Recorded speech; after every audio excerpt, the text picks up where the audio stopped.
Sur France Culture, avec Franck Zappa cette semaine par François Angelier. On retrouve maintenant la boîte à lettres de Cécile Gilbert en partenariat avec le Musée des Lettres et Manuscrits. Aujourd'hui, une lettre de Diderot à Marie-Madeleine Jodin. Bonjour Cécile Gilbert. Bonjour. La correspondance de Diderot avec la jeune Marie-Madeleine Jodin est assez méconnue. Née d'un artisan horloger genevois, collaborateur de l'encyclopédie, la jeune fille est convertie au catholicisme, séparée de ses parents et mise au couvent. À la mort de son père, elle a 20 ans, Marie-Madeleine et sa mère se prostituent pour survivre. Leur famille les dénonce et les fait enfermer à la salpêtrière. Diderot les en fait sortir et devient une sorte de parrain, de tuteur pour la jeune femme qui embrasse la carrière d'actrice. Il paraît qu'elle a mauvais caractère et que sa moralité est douteuse. « Vous êtes violente, vous êtes vaine, lui écrit Diderot. Vous êtes négligente et dissipatrice. Tâchez donc d'avoir des mœurs, lui écrit-il sur un ton inhabituel de moraliste. De fait, la vingtaine de lettres qu'il lui envoie à travers l'Europe, où elle se trouve parfois en tournée, se rapproche davantage du sermon que du badinage. Celle du 21 novembre 1768, pleine de conseils et d'avertissements, fait partie des dernières. Diderot a 55 ans et Marie-Madeleine 27. Le comte auquel il fait allusion est von Schulenburg, noble allemand devenu l'amant de la jeune femme. Avant de se lasser d'elle, il l'a entretenue et lui a permis d'épargner. Toute chose dont Diderot s'est félicité. Soyez sage et vous serez heureuse, conclut-il.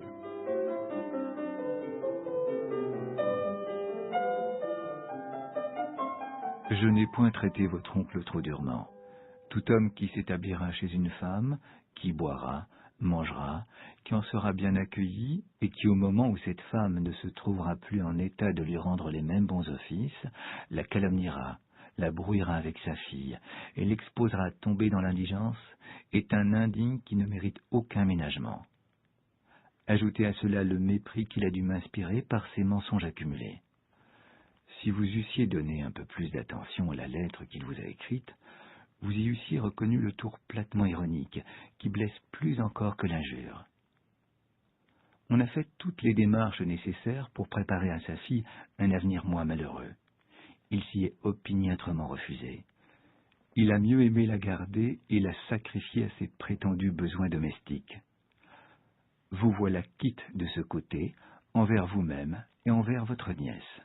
Vous avez un autre pauvre parent qui s'appelle Massot, qu'on dit honnête homme, et qui se recommande à votre commisération. Le secours le plus léger lui servirait infiniment. Voyez si vous voulez faire quelque chose pour lui. Ce sera une bonne action une fois faite.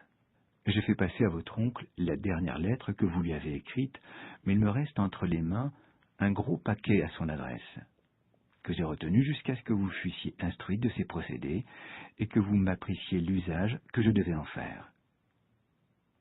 Vous ne m'avez rien répondu sur ce point, et le paquet tout cacheté est encore sur ma table, tout prêt ou à vous retourner, ou aller à votre oncle, comme vous le jugerez à propos. Ne m'oubliez jamais auprès de monsieur le comte.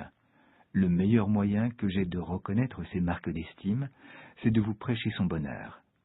Faites tout, mademoiselle, pour un galant homme qui fait tout pour vous.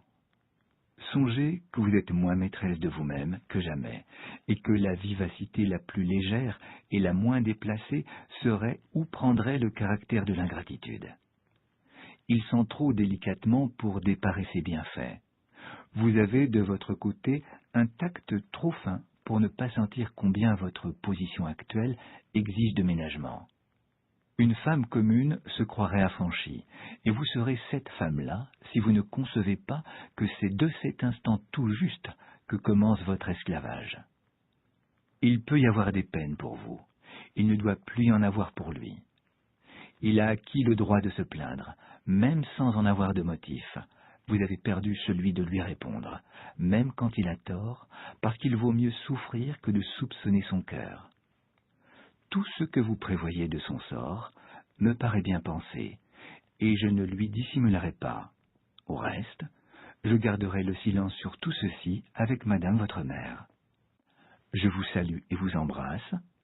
L'ordre que vous commencez à mettre dans vos affaires et le coup d'œil, le premier peut-être que vous ayez jeté de votre vie sur l'avenir, me donne bonne, meilleure opinion de votre tête.